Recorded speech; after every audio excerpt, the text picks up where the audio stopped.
Our fifth word from Jesus this afternoon comes from John 19, verse 28. After this, Jesus, knowing that all things were now accomplished, and so that the scriptures might be fulfilled, said, I thirst. This line of I thirst. We spend a lot of time on Good Friday talking about what the cross accomplishes and the divinity of Christ upon that cross. But before that happens, we hear over and over again about how Jesus, as a human being, has been impacted by this day.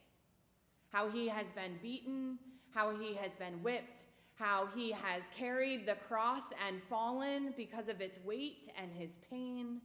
And now, one of the last words upon Jesus on the cross, we hear, I thirst.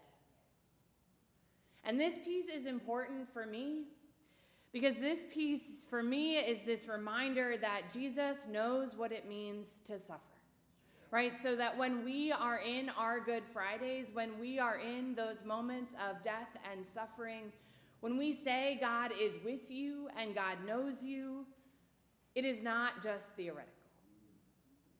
Jesus knew what it meant to suffer. Jesus knew what it meant to desire water, to be relieved of that suffering. Jesus thirsts. And upon the cross, I have a lot of questions about what all does Jesus thirst for.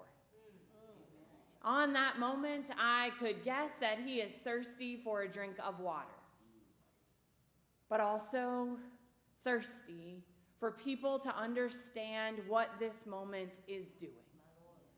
Thirsty for justice and righteousness, thirsty for all to know redemption, thirsty for the people. And I'm also really struck by this word of I thirst, because in this word, I also hear a moment of humility. I hear Jesus being honest about his needs, about how he needs a drink, how he desires that relief.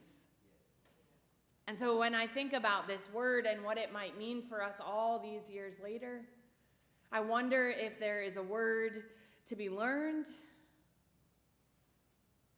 to ask for what we need. I wonder if there is a word here about responding when others say they are thirsty. Providing food and water and shelter, clothing the naked and feeding the hungry. I wonder what it looks like for us today to journey with those who are thirsting, to stay close by, as you have heard from other preachers, to not look away, but to be close with those who suffer, to provide that drink, to provide that companionship, to provide hospitality, so that none would go thirsty. So that none in their worst moments, that none in their moments of death would be alone, but instead that they would find companionship. That we would not thirst, and that our neighbors would not thirst alone. Jesus says, I thirst. May no one else have to say that again. Thanks be.